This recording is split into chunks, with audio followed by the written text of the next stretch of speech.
Продолжим анализировать события, разворачивающиеся в двусторонних отношениях России и Азербайджана, внезапно обострившихся совсем недавно. Две журналистские версии: страшная месть за разгромленные на подконтрольном киевским властям территории НПЗ и подготовка к вооруженному конфликту за Зангезурский коридор, я уже постарался разобрать. Я считаю их совершенно несостоятельными. Предположим, что все несколько иначе и несколько мягче. Поставлена задача довести ситуацию до полного разрыва экономических отношений Азербайджана и России. Изучать, что и как в наших совместных с Азербайджаном торговых операциях и промышленных проектах целиком и полностью не задача геоэнергетики.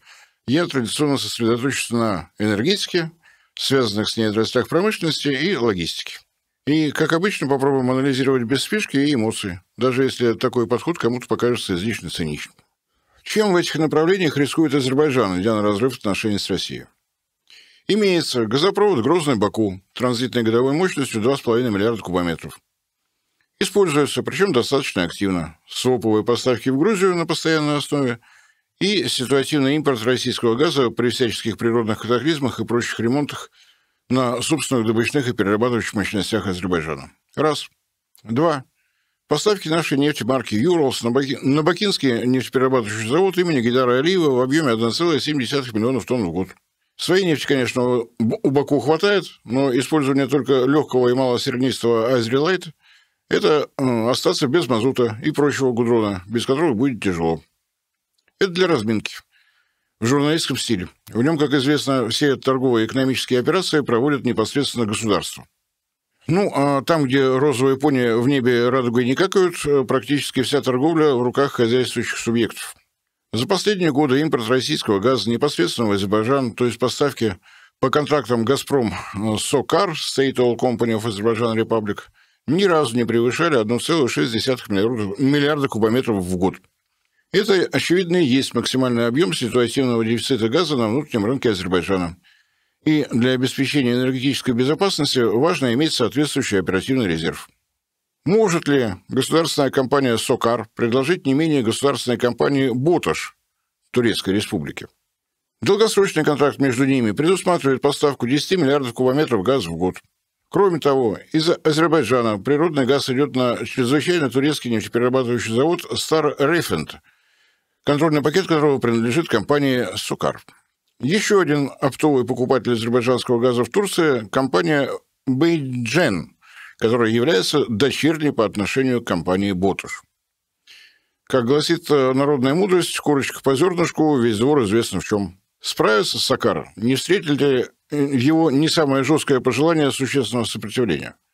Это с газом для Азербайджана. Обиженной может оказаться Грузия, которой волен-столенс придется выходить на прямой договор и прямые поставки от «Газпрома». Но Грузию после ее неправедного набега на права человека и педерастов в Европе не любят, потому сражаться особо истово за нее не будут. «Газпрому» сбыт нужен. За деньги согласится. А то, что грузинская оппозиция получит повод тарахтеть про российское влияние, еще и за бонус сойдет. А что с нефтью, матушкой? Вот абсолютно свежая журналистская новость. Экспорт казахстанской нефти по трубопроводу Баку-Тбилиси-Джейхан на текущий год запланирован в объеме 1,7 миллионов тонн. 1,7 миллионов тонн казахстанской нефти будет поставляться через Каспий танкерами в порт Баку, откуда стартует нефтепровод и где расположен нефтеперерабатывающий завод имени Гейдара Алиева, куда, как я уже говорил, в настоящее время Роснефть поставляет 1,7 миллионов тонн нефти «Юралс».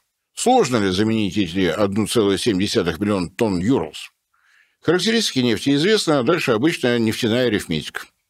Смотрим, что в регионе доступного, исключая поставки из России и из Ирана, о причинах последнего позже.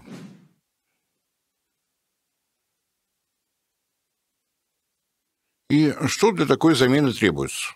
Ровно один договор азербайджанской государственной компании «Сокар» с государственной казахстанской компанией «Озенмунайгаз», которая входит в состав «Казмунайгаза». Поставки нефти из Казахстана в Азербайджан через Каспий в этом году запланировано, повторюсь, в объеме 1,7 миллиона тонн.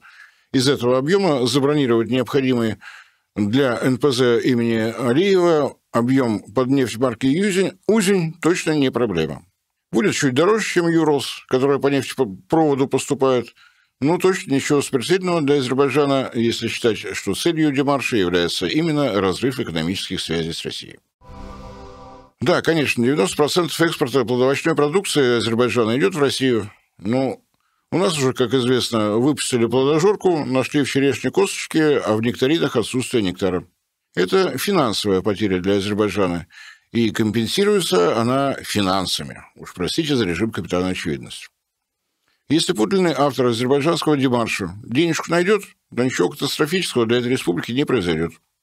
Переворачиваем монету. А что потеряет Россия в случае разрыва экономических связей с Азербайджаном?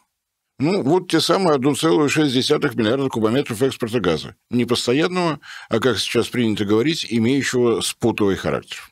В переводе на язык, привычный для тупичка гнилых объедков, слону дробина. 1,7 миллионов тонн нефти в пересчете на баррели почти 12,5 миллионов баррелей, что в обычных для нефтяного рынка единицах составляет 0,3 миллиона баррелей в сутки, что на фоне нашего общего объема экспорта около 4 миллионов баррелей около 0,8%. Тоже не смешно, особенно с учетом того, что поставки в Азербайджан идут по межправительственному соглашению, то есть наверняка еще и со скидки. Еще придется обходиться без азербайджанских помидоров. Мы, конечно, сплакнем по этому поводу, но утешимся тем, что хоть плодожорка сыта будет. И что, и все, что ли? Ничего выдающегося? К госпоже Матвиенко многие относятся по-разному, но хихикать над ее словами о том, что России важны отношения стратегического партнерства с Азербайджаном, я бы точно не советовал. Напомню слова Владимира Путина по поводу перспектив поставок российского газа на север Ирана. Он говорил о том, что в ближайшее время они стартуют с отметки в 1,5 миллиарда кубометров в год. Ну, а иранские руководители намекали на что-то куда как более астрономическое. Рост до 100 миллиардов кубометров в год. Кажется фантастикой, причем не научной. Напомню, что у российских компаний на руках имеются следующие патенты на сжижение природного газа. Новотек на среднетоннажное сжижение 2 штуки, на крупнотоннажное 2 штуки. У «Газпрома» 1 патент на крупнотоннажное сжижение. У «Роснефти» еще 1 патент на среднетоннажное сжижение. Могу напомнить и тот факт, что «Новотек» на проекте «Арктик-СПГ-2» вынужден был возводить электростанцию, которая обеспечила электроэнергией насосную систему, которую вынужденно заместила маневренные газовые турбины большой мощности от Baker Hughes. Такие турбины нам пока не по плечу. Первично было удовлетворить запросы энергетических компаний. Проблемы СПГ на их фоне для России вторичны. Да и производственные мощности силовых машин и ОДК Ростеха далеко не бесконечны. И вот здесь мы натыкаемся на турбины, которые производит государственный холдинг Ирана – Mapna Group. Отдельная история, как иранцы сотрудничали с Siemens и как Siemens из-за санкций ушел из этой страны. Siemens активно сотрудничал с Ираном в 90-е и в нулевые. При этом, поскольку сам Siemens активно сотрудничал с GE, Mapna на совместных предприятиях стала производить турбины американского происхождения. Понятно, что после ухода Siemens из-за реальных ООНовских санкций иранские специалисты потеряли возможность получать самые новые технологии Siemens и GE. На сегодня модельный ряд конкретно газовых турбин Mapna выглядит следующим образом. Давайте на глазок прикинем, подходят ли характеристики иранских турбин для их использования не для стационарных электростанций, а в качестве интегрированных составляющих технологических линий СПГ-заводов, тоже снизу вверх по мощностям. Удивительно рядом, для интегрирования МГТ-70 в технологические линии производства СПГ требуются минимальные доработки. Мощность этой турбины позволяет использовать ее для крупнотоннажного сжижения в пределах от 3 до 5 миллионов тонн в год. Даже с учетом арктического климата эта турбина вполне удовлетворяет требованиям, хотя испытания на имеющемся в России криогенном стенде могут потребовать дополнительного внешнего подогревателя. Конструкция станет чуть сложнее, но в любом случае доработки потребуются, поскольку Mapna опирается на технологии начала века, и многие процессы требуют ручного управления. И, разумеется, нужна совместная работа России и Ирана над материалом и конструкцией лопаток, требующей времени и серьезных усилий. Зато результатом будут очень серьезные улучшения. Однако использование МГТ-70 дает временной лаг для необходимых научно-исследовательских работ и научно-исследовательских опытно-конструкторских работ. С вашего позволения, рассказ о лопатках и газовых турбин приберегу для подходящего случая. Рассказ получится не самым простым, и нужно основательно готовиться к тому, чтобы он получился понятным, без обилия формул. Думаю, что многие из вас, уважаемые зрители и слушатели, не раз слышали от наших руководителей о том, что объем производства СПГ в России должен вырасти до 100 миллионов тонн в год. Ну, разве что даты достижения этого результата меняются. В последнее время речь идет о 2030 году, то есть всего через 5 лет. Почему всего? Да по причине рестрикций со стороны Штатов и Евросоюза, которые ввели эмбарго, в числе прочего, на технологии сжижения природного газа от немецкой компании Linde и от американской компании Air Products. Очевидно, что России требуется собственная технология, собственное производство всего необходимого комплекта оборудования. После осознания этого зубодробительного факта, а он был именно зубодробительным, поскольку в советское время мы эти технологии вообще не развивали, мы наблюдаем традиционную, к сожалению, двойственную промышленную политику в этом направлении. Первый шаг был, на удивление, логичным, быстрым, безукоризненным. «Новатэк» настоял на необходимости создания криогенного стенда перед Министерством промышленности, получив в союзники «Росатом». Криогенный стенд критически важен для создания нашей собственной СПГ-индустрии. Предстоит впервые разрабатывать и производить необходимое криогенное оборудование, которое необходимо проверять, тестировать в максимально жестких условиях. Минпром вложил в проект стенда часть необходимого финансирования, «Новатэк» аналогично, но в большем объеме, а «Росатом» на базе Санкт-Петербургского НИИ ЭФА, научно-исследовательского института электрофизической аппаратуры, создал 2 стенда для среднетоннажного сжижения, годовое производство СПГ на одной технологической линии от 150 тысяч до 1 миллиона тонн, и для крупнотоннажного сжижения свыше 1 миллиона тонн СПГ в год с одной линии. И этим Россия имеет полное право гордиться. Это 3-й по счету испытательный комплекс на планете. А дальше? Казалось бы, раз в проекте изначально присутствует Минпром, алгоритм дальнейших действий должен быть очевидным. Подбор заводов, потенциально способных производить криогенное оборудование, координация их работы, софинансирование необходимых научно-исследовательских опытно-конструкторских работ. Про конкуренцию, как двигатель прогресса, конечно, забывать нельзя. Но, извините, сначала кости и только потом мясо. Сначала проверенные, протестированные референтные образцы оборудования, которые должны стать основой для выработки технических условий. И только потом приглашение присоединяться к вновь созданной индустрии всех желающих. Нет, возможно, я что-то неверно понимаю, что моя логика какая-то неправильная. Буду искренне рад, если в комментариях вы меня поправите. В реальности произошло следующее. Из изначально предусмотренного государственного софинансирования 22 миллиарда рублей было инвестировано около 5 миллиардов. Вместо координации состоялась вольная вольница. На день сегодняшний, как я уже говорил, патентами на технологии сжижения природного газа в России владеют «Новатэк» 4 патента, «Газпром» 1 патент, «Роснефть» еще 1 патент. Реализован в железе только среднетоннажный проект «Арктический каскад», 4-я технологическая линия в составе ЯМАЛ-СПГ с годовой мощностью 900 тысяч тонн. Остальное только патенты, а криогенный стенд по назначению использует только «Росатом», подразделение которого осваивает производство все новых и новых видов оборудования. Витые теплообменники для арктического каскада, погружные насосы, стендеры. Работа машиностроительного дивизиона «Росатома» идет уверенно. Я позволю себе обобщить список имеющихся патентов на СПГ-технологии, но без учета тех, которые «Новатэк» разрабатывал строго для арктического климата, то есть арктический каскад и арктический каскад модернизированы. При этом нельзя не отдать должное опыту, знаниям и смекалке конструкторского и инженерного персонала «Новатэка», который превратил арктические морозы в производственный фактор, очень остроумный и неотразимо для всех конкурентов, в том числе американских и германских. Их технологии рассчитаны на то, что начальная температура природного газа – это что-то под 40 градусов Цельсия с плюсиком. Новатэковские арктические холода практически превратили в первую ступень охлаждающего каскада. Вот только кроме «Новатэка» у нас пока никто не замахивается на строительство СПГ-заводов на столь высоких широтах, как ЯМАЛ-СПГ и Арктика-СПГ-2. А 3 запатентованные у нас в России технологии, которые не зависят от широты и резко отрицательных температур окружающей среды, выглядят следующим образом. Ну и, конечно, я позволил себе представить, какие именно газовые турбины от иранской государственной МАПНы можно интегрировать внутрь этих патентов. Тоже, но другими словами, какие из запатентованных в России СПГ-технологий можно использовать не только в Арктике, но и где-нибудь еще, к примеру, на берегу Персидского залива. Да, если заглянуть на сайт «Новатэка», то заявленная им мощность Arctic Mix 6,6 миллионов тонн. А вот если вчитаться в мелкий шрифт, то можно заметить, что речь идет о 3 модулях мощностью по 2,2 миллионов тонн каждая.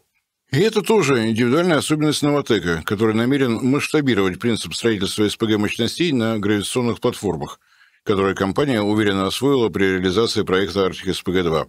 Энергия восхода разработаны Роснефтью тоже, что называется, под себя. В рамках гигантского проекта «Восток-Ойл» гигантских месторождений газа геологи не обнаружили, а вместо тысячекилометровых трубопроводов в расчудесных условиях Таймыра экономически выгоднее технологические линии указанной мощности на отдельных месторождениях.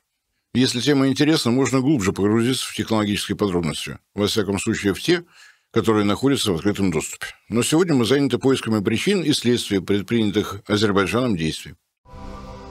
Мне лично кажется, что в том случае, если у России и Ирана будет возможность осуществлять поставки газа не только на север Ирана, но и до его побережья Персидского залива, интеграция турбинных технологий и СПГ-технологии станет действительно взаимовыгодной. На всякий случай напомню, что по запасам природного газа Россия занимает первое место в мире, Иран – второе. Наши страны уже точно смогут не бояться вторичных западных санкций, поскольку на России и Иране количество первичных санкций исчисляется десятками тысяч. Терять нам уже нечего. А вот возможность работать в валютной паре рубль-реал имеется, и развивается она, кстати, весьма уверенно. В одиночку конкурировать с троицей мировых лидеров по объемам производства СПГ – Катар, США, Австралия – что России, что Ирану непросто, а вот вдвоем шансы на успех куда как выше. Откуда интерес Ирана к многократному наращиванию объемов поставок российского газа? Мне кажется, что это не только стабильная газификация севера этой страны, но и возможность развивать производство СПГ на собственном сырье России. Трубопроводный вариант, сам Иран, более активное освоение Южного Парса. Взаимные выгоды можно перечислять достаточно долго. Совместное освоение технологий производства СПГ требует серьезных вложений в научно-исследовательские и опытно-конструкторские работы по всем направлениям, в том числе они необходимы и для дальнейшей модернизации турбин от МАПНа. То, что они максимально близки к требованиям СПГ-технологий, это ведь только одна сторона вопроса. Вторая – то, что в отличие от ситуации в России, у МАПНа свободные производственные мощности в наличии, заводы холдинга недозагружены. А это перспектива и для России, и для Ирана. В обеих наших странах растут риски региональных энергодефицитов. А добиваться технологического суверенитета хочется не совсем уж с нуля, а как можно с более высокого уровня. Технологии МАПНа отстают от технологии General Electric и Siemens на одно поколение. А это не самый большой разрыв, если приложить для его преодоления совместные усилия. А что касается санкций, которые на России и Иране уже в несколько слоев лежат, то мы ведь видим, как они выстроены по отношению к производству и продаже СПГ. Без подробностей. Но выход Арктик СПГ-2 на проектную мощность Новатэк уже вынужден сдвинуть на 2 года. Рестрикции на главную компанию, на ее дочерние организации, даже на отдельные танкеры к завозу.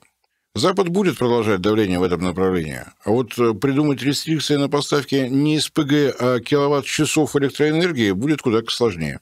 Это я сейчас толсто намекаю на такое направление, как плавучие газовые электростанции, которые дадут возможность заявить как производителям электроэнергии, так и ее покупателям на любые вопросы про санкционные СПГ просто пожимать плечами. Знать ничего не знаем. Что откуда берется? Нам бы вот ротор внутри статора крутить, да кабель на берегу аккуратно подстыковать. Не мешайте работать. И да, если продолжить тем же пунктиром, танкеры для поставок СПГ из Персидского залива точно не требуют усиленного ледового класса. Немаловажная мелочь, которая также может на пользу пойти. Отложим подробный разговор на все эти темы, чтобы вернуться к тому, с чего начали. Что потеряет Россия в случае полного разрыва экономических связей с Азербайджаном? Исчезновение перспектив быстрого выстраивания совместного газового развития с Ираном для нас и для Ирана. Первый минус. Вполне очевидно. Второй тоже понятен. Исчезнет возможность завершить строительство горного участка железной дороги на участке Реж-Тастара, что прекратит саму возможность завершения западного маршрута международного транзитного коридора север-юг. Именно по этой причине я не стал рассматривать вариант с поставками на бакинский НПЗ нефти марки Iranian Heavy. Не вижу для Ирана возможности продолжения его сотрудничества с Азербайджаном при таком развороте событий. Разговоров про антииранские санкции много, но пока они никуда не исчезают. Потому действия, затрудняющие Ирану полноценный выход из изоляции, поощряться им точно не будут. Какими еще могут быть последствия такого поворота событий? Будьте добры к профессиональным политологам и военным экспертам. Я тоже с удовольствием почитаю про риски в самом Каспийском море. Но ведь и для самого Азербайджана такое развитие событий прибыли не принесет. При существующих расценках на европейском рынке, к примеру, Транзит даже оперативно возможных 2,5 миллиардов кубометров газа в год через территорию республики – это порядка 75 миллионов долларов прибыли. С учетом того, что Россия и Иран охотно сами вложатся в обновление инфраструктуры, никаких усилий от Баку это не потребует, кроме зарплаты сотрудников СОКАР, которым придется отслеживать показатели газоизмерительных станций на входе и на выходе. На всякий случай напомню, что 2,5 миллиарда кубометров газа в год – это транзитная мощность газопровода Грозный-Баку, а мощность иранского газопровода, соединяющего юг Ирана с азербайджано-иранским городом Астарой, в 4 раза выше. И давайте еще разок взглянем на западный маршрут МТК «Север-Юг», а также какой может стать конфигурация центрального маршрута через Каспийское море. Даже не самые оптимистичные эксперты считают, что этот маршрут способен взять на себя 15 миллионов тонн годового грузооборота после расширения и модернизации железных дорог Азербайджана и России. Начинать, похоже, придется с 5 миллионов тонн, которые железные дороги способны потянуть вот прямо сейчас, в режиме онлайн. А все остальное уже ближе к уровню большой геополитики. Север-Юг повышает, скажем так, связанность материка Евразии. При этом на сегодня МТК – единственный логистический проект без участия Китая. Порт Бендер-Аббас – это морские ворота в Индию, а наращивание паромного сообщения между этим портом и индийским портом Мумбаи говорят много, а растущий полуторамиллиардный рынок Индии для России может помочь вспомнить старую мудрость: одна жена в семье вырастает эгоисткой. И не дать этому риску в очередной раз воплотиться в жизнь. Один основной партнер в лице Китая – это хорошо. Второй партнер в лице Индии – лучше. Ничего личного, просто понимание того, что вся наша планета из-за отказа от социализма превратилась в стаю товарищей, в которые щелкать клювом просто нельзя. А еще на этой карте-схеме между Афганистаном и Индией притаился неподписанный Пакистан, с его населением, численность которого в минувшем году превысила отметку 250 миллионов человек. Согласитесь, есть о чем подумать. Есть причины для того, чтобы действительно не снижать уровень экономического сотрудничества с Азербайджаном. Эмоции эмоциями, но попробуйте хотя бы на несколько минут отвлечься от них в пользу использования калькулятора. И за эти минуты я бы еще предложил посмотреть на этой схеме, припомнив уроки географии, какие страны с какой платежеспособностью находятся левее порта Бендер-Аббас. Катар, Объединенные Арабские Эмираты, Саудовская Аравия. Не вокруг Европы, не через Гибралтар с Суэцем, не через Черноморские проливы. Мне кажется, об этом забывать тоже не стоит. Ну, а профессиональные политологи, я надеюсь, смогут рассказать, какие риски при резкой недружественности Азербайджана могут возникнуть еще и в акватории Каспийского моря. Ну, а как оценить полномасштабное участие в МТК «Север-Юг» – задача, которую, надеюсь, занимается руководство Южно-Кавказской Республики Азербайджан. История и география распределились так, что Азербайджан имеет отличную возможность участвовать сразу в 2 логистических проектах. В проекте Срединного коридора и в МТК «Север-Юг», получая выгоду с них обоих. Дополнительные возможности тоже вполне очевидны, особенно если не упускать из поля зрения такие замечательные современные понятия, как параллельный импорт и рестрикции Запада в отношении России и Ирана. Это уже предмет анализа не для экономистов-теоретиков, а для сугубых практиков. А я, со своей стороны, позволю себе напомнить, что лет так 40 тому назад в такой же ситуации, но используя Объединенные Арабские Эмираты, Абдул-Кадыр хан обеспечил Пакистану получение технологии обогащения урана в газовых центрифугах. При наличии ума, силы воли и определенной ловкости рук, чего только нельзя добиться на этих вот торговых перекрестках. В том числе и создание всевозможных сборочных цехов, всего чего, к чему соседи могут отнестись с огромной симпатией. За примером сильно далеко ходить не надо. В прошлом году товарооборот России и Армении вырос до 12,4 миллиарда долларов. Основной объем за счет роста поставок из России драгоценных металлов и ювелирных камней. Найти в санкционных списках Европы и Штатов компанию «Алроса» предлагаю вам, уважаемые зрители и слушатели, самостоятельно. Какие новые ветры дуют в Армении в этом году, надеюсь, никто не забыл. Заморозка членства в ВДКБ, стремление к ассоциации с Евросоюзом – вот это вот все. Ожидания по товарообороту России и Армении в 2025 году минус 62%, как сообщил во время питерского форума наш вице-премьер Алексей Верчук. Ни на что, конечно, не намекаю. Это ведь просто пример, не более того. Тем не менее, несмотря на то, что разрыв экономических отношений с Россией не выгоден Азербайджану, ни в краткосрочной перспективе, ни в долгосрочной демарш состоялся. Разрыва еще нет. Напоминаю, что мы рассматриваем всего лишь гипотезу о том, что именно он был конечной целью. Но в реальности мы этого не наблюдаем. Мы сейчас возможные перспективы оцениваем. Одна из таких перспектив проклюнулась совсем недавно. Процитирую по РИА.ру. Украинский министр энергетики Герман Галущенко заявил, что обсудил со своим азербайджанским коллегой Парвизом Шахбазовым возможность поставок газа на Украину. Азербайджан – один из ключевых поставщиков энергетических ресурсов в Европу, и Украина видит большой потенциал для расширения сотрудничества в сфере добычи, хранения природного газа и транспортировки. С министром энергетики Азербайджанской республики Парвизом Шахбазовым обсудили возможности поставок азербайджанского газа в Украину в рамках европейской стратегии диверсификации энергоснабжения, написал Галущенко на своей странице в соцсети Facebook. Деятельность компании Мета, социальные сети Facebook и Instagram, запрещены в России как экстремистская. Спешу напомнить, что прямого газопровода из Азербайджана на Украину нет. Есть только два варианта. С использованием целой комбинации газотранспортных возможностей Азербайджана и Европы или через газотранспортную систему России. Практически такой же вариант рассматривался с год тому назад. Во время процесса гадания на кофейной гуще, будет продлен украинский транзит или не будет. Поэтому можно коротко.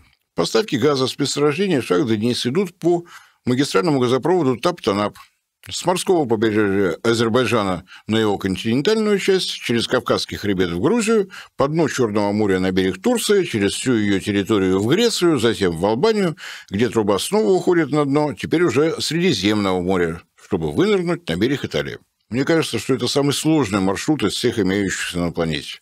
Инвестиции в него просто фантастические, около 40 миллиардов долларов. При этом мощность этого магистрального газопровода всего лишь 16 миллиардов кубометров, из которых изначально 6 миллиардов кубов предназначались для турецких потребителей, 10 миллиардов кубов для европейских.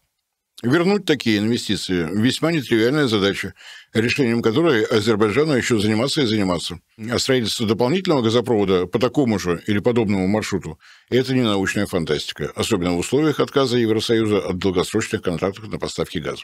А вот купить российский газ на условиях, предписанных указом президента нашей страны от 30 марта 2023 года, азербайджанским компаниям никто не запрещает. Этот указ коротко называется «Трубопроводный газ за рубли». Покупатель обязан перечислить рубли на счета «Газпрома», а все прочее по обычным правилам. Все прочее – это, к примеру, сказать распоряжение в адрес «Газпрома» поставить газ в то или иное место, которое покупатель имеет полное право дать после оплаты транспортных услуг. Уренгой, Помаров, Ужгород на территории России в полном порядке. С подконтрольной Киеву территории сообщения о фатальных повреждениях тоже не поступало, по крайней мере, пока.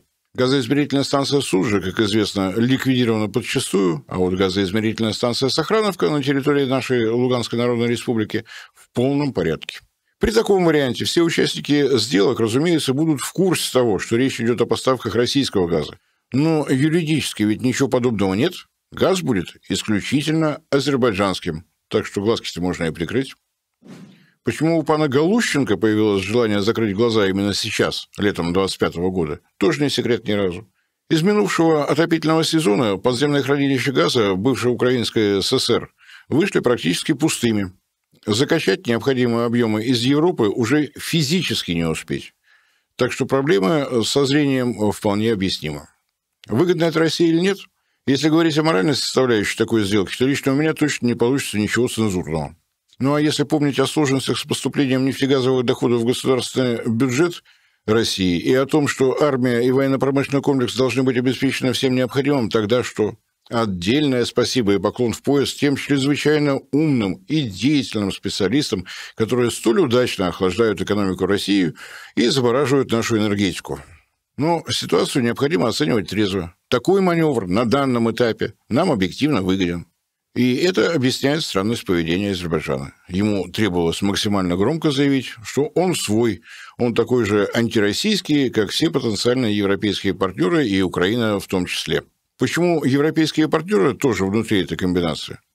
Так ведь если через Украину внезапно снова пойдет газ, причем газ не российский, а азербайджанский, разве есть хоть какая-то причина не поставлять его в Европу? Вон, Словакия уже сколько времени не дает принять пресловутый 18-й пакет антироссийских санкций. поскольку Еврокомиссия не способна дать Словакии гарантию надежного обеспечения энергоресурсами. А тут вот тебе, Роберт Фицо, гарантия. Запасы газа у Азербайджана просто бесконечны, всем хватит. Зачем тебе вообще российский газ требуется? Больше того, наличие азербайджанского газа вполне позволяет Евросоюзу, как об этом мечтает его Еврокомиссия, в 2027 году полностью отказаться от российского газа. Пойдет на подобный финт ушами еще и Казахстан, глядишь, можно будет Евросоюзу напрочь отказаться еще и от российской нефти.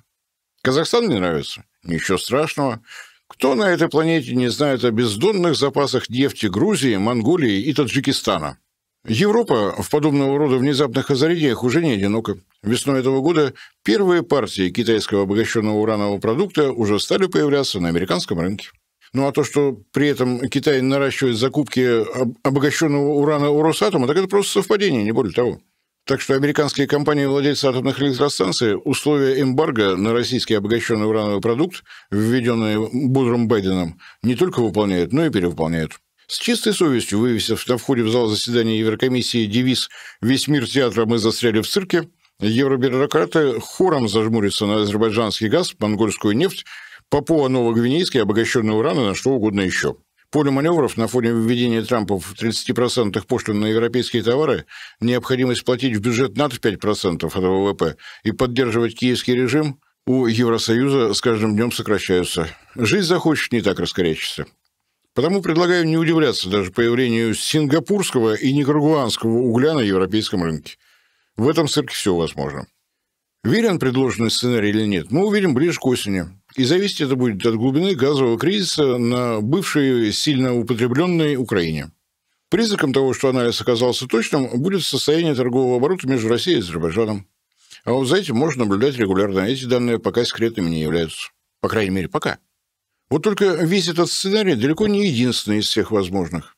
Имеется и куда как менее оптимистичный для России, потому в следующий раз предлагаю внимательно присмотреться к проекту Срединного коридора, который, если у меня подозрение, может оказаться троянским конем сразу для нескольких государств.